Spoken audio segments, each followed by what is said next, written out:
Kamusta mga idol? NBA update muna tayo.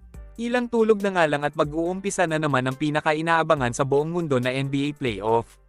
Sa ngayon ay mas nakatutok ang mga basketball fans sa Western Conference Finals, kung saan naghihingalong makapasok sa play-in tournament ang Los Angeles Lakers at Golden State Warriors. Hindi inaasahan ng karamihan na ang dalawang dominanteng koponan na ito ay malalagay sa peligro bago matapos ang elimination round mga idol.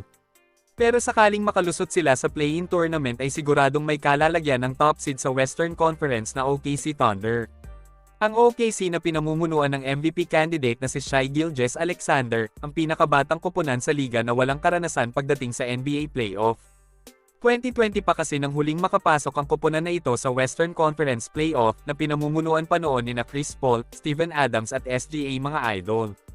Hindi sila pinalad na makatawid sa second round matapos pabagsakin ng Houston Rockets na pinamumunuan pa noon ni James Harden at Russell Westbrook.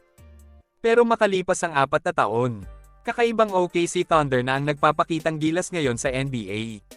Madami ang nagsasabi na posibleng malaglag kaagad ang koponan ni SGA sa first round pa lang ng NBA playoff sakaling makatapat nila ang alinman sa mga koponan na maglalaban sa play-in tournament kagaya ng LA Lakers, GSW, o di kaya ay ang Dallas Mavericks dahil sa kanilang kakulangan sa experience mga idol.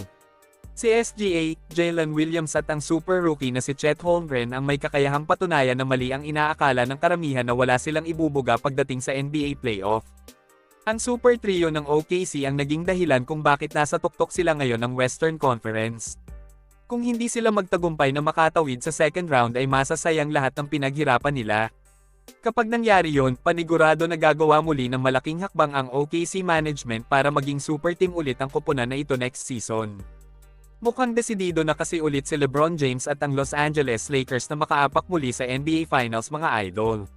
Bagamat hindi ito madali para sa Lakers dahil sa dami pa ng malalakas na koponan sa Western Conference, kitang-kita ang determinasyon ngayon ng buong koponan sa pamumuno ni LBJ mga idol. Sa ngayon ay dadaan muna sila sa butas ng karayom sa play-in tournament bago makatawid sa next round ng NBA playoff.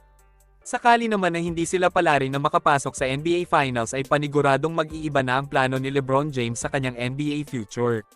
Samantala, hindi pa din naman nawawala ng pag-asa ang GSW na makabalik muli sa NBA Finals.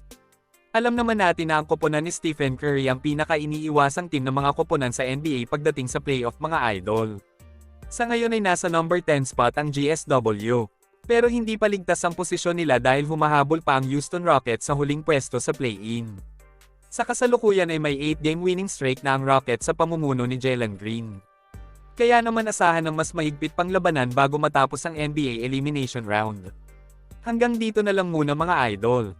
Maraming salamat sa panonood. Kita-kits ulit tayo sa videos na aking ipapalabas patungkol sa basketball.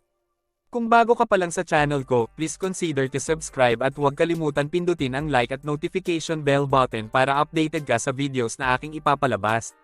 Salamat mga idol.